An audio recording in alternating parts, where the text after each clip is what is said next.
У суботу увесь паўночны рэгіён Беларусі ўстаў на лыжы. На Вараб'ёвых гарах у гарадку на лыжаролернай трасе прайшло традыцыйнае зімовае культурна-спартыўнае свята «Віцебская лыжня-2018».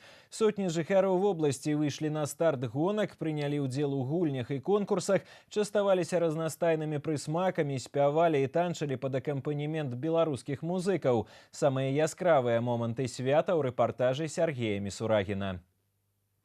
Лыжаролерная траса на Вараб'ёвых гарах у гарадку сустрэла удзельнікаў віцебскай лыжні па-сапраўднаму марозным надвор'ем і яскравым сонцам, якога так не хапала сёлетняй зімой. У прыўзнятым настроі з лыжамі і санкамі людзі рушылі да галоўнай пляцоўкі зімовага свята, дзе ўжо ваўсю ішлі прыгатаванні да пачатку лыжных гонак. Витебская земля, она все-таки более северная губерния.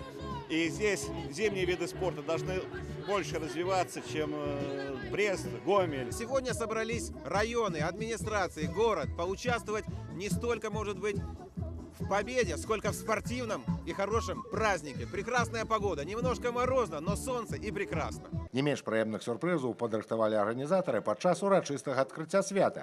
Воіны-дэсантнікі 103-й паветрана-дэсантнай брыгады паказалі рукапашны бой, дзе трэба універсальна валодаць прыёмамі з агнястрэльнай зброі. Удзельнікаў спаборніцтваў павіталі юныя алімпійцы. Яны пажадалі ўсім быць здаровымі, моцнымі, спрытнымі, перамагаць на лыжні і сябраваць за яе межамі.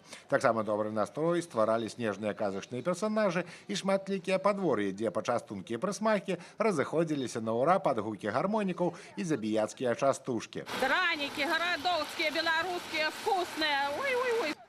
Кому ушицу с пылу жару, подходи, нальем. Ушицу ловили в Городокском районе. Самая вкусная рыба, самая вкусная уха. Кладочка, кладочка, ты да поможи. Нам одной стяжиночкой пожить и проси. Тым часам удзельнікі спаборніцтваў ужо ваўсю рваліся ў бой. Каманды ўсіх раёнаў вобласці зімой дарма часу не гублялі. Актыўна трэніраваліся, каб кінуць выклік камандзе віцебскага аблвыканкама. Але пераможцы мінскай лыжні засталіся вернымі сабе. Ніхто не змог апярэдзіць каманду аблвыканкама на чале з губернатарам вобласці Миколаем Шарснёвым.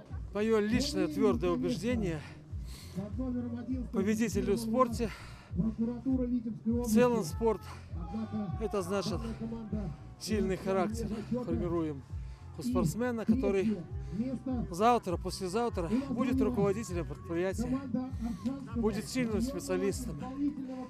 И для этого тоже мы занимаемся спортом. У суботу былі арганізаваны дзесяткі лыжных забегаў, і ў кожным барацьба ішла да апошніх метраў дыстанцыі. Нягледзячы на пасады, званні і рэгаліі, кожны удзельнік лыжні імкнуўся на сваім максімуме праехаць дыстанцыю і дапамагчы камандзе ўзняцца на п'едэстал. Каждый год праздник наш, наверное, все расширяется, поэтому приятно, когда действительно люди наши все больше занимаются спортом, становятся на лыжи, занимаются другими видами спорта, поэтому я думаю, что все у нас будет хорошо. Команде сказать большое спасибо, когда команда, тогда и результат. Если по одному мастера бежали, там и то ничего не было. У нас была команда, поэтому выделять никого не буду. Тактику тоже, чтобы соперники, не знали, потом на следующий год же тоже надо будет выступать. Поэтому команда была как вот кулак, и мы всех сделали. Не менш відовішчнае і захапляльнае дзейства разгарнулася і на імправізаваных спартыўных пляцоўках. Ледзяныя горкі аблюбавала дзятва, а побач ішлі спаборніцтвы па шахматах, узняцці гіры, футболе на снезе.